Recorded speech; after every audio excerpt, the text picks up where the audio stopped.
Sahaba, ils ont rapporté ces paroles en or que l'on doit méditer, qui sont les suivantes. Aime ton bien-aimé avec modération, car il se peut qu'il devienne ton ennemi. Et déteste ton ennemi avec modération, car il se peut qu'il devienne ton ami. Le Athar d'Abu Huraira est rapporté par l'imam At-Tirmidhi et d'autres. Donc quand on aime, on doit aimer avec modération. Aimer avec modération, c'est aimer sans exagérer.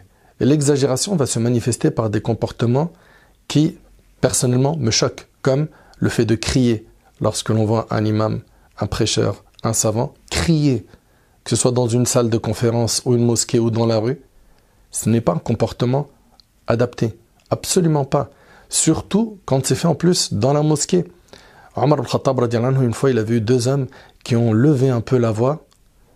Ils ont levé le ton dans la mosquée. Il les a fait venir et il allait les sanctionner. Pourquoi? Parce que la mosquée, vous le savez, c'est un endroit qui a beaucoup de valeur dans notre cœur. Le prophète a dit, les endroits les plus aimés d'Allah sont les mosquées. Donc nous, quand on est dans la mosquée, on doit avoir le calme, on doit avoir le silence. Ça doit être un lieu de recueillement où on y ressent la sérénité, le calme, l'apaisement, et non les hurlements, les cris, les applaudissements.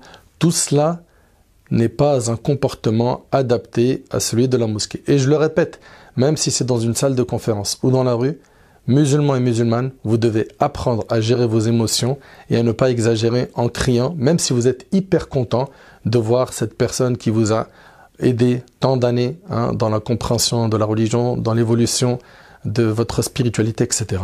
Faites attention à cette exagération car elle risque de vous égarer. Elle risque de vous égarer. Il y a un point également que vous devez prendre en compte, c'est dans votre exagération de votre expression de l'amour que vous portez pour un savant, un imam, un prêcheur, vous risquez de nuire à cette personne plus qu'autre chose. Pourquoi? Parce qu'il peut être touché par l'ostentation. Il peut être touché par al-riya, l'ostentation. À la fin, il ne va plus faire les choses pour Allah, mais pour que les gens disent de lui qu'il est éloquent, savant, etc.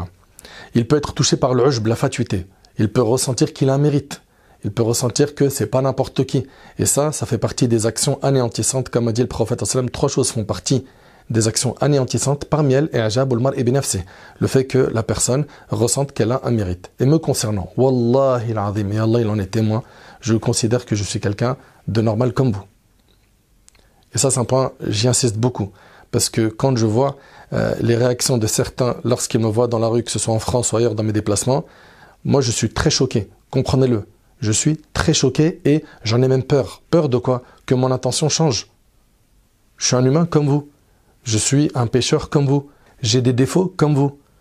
Donc faites attention à votre comportement car vous pouvez, avec cette admiration que vous portez envers moi ou envers d'autres,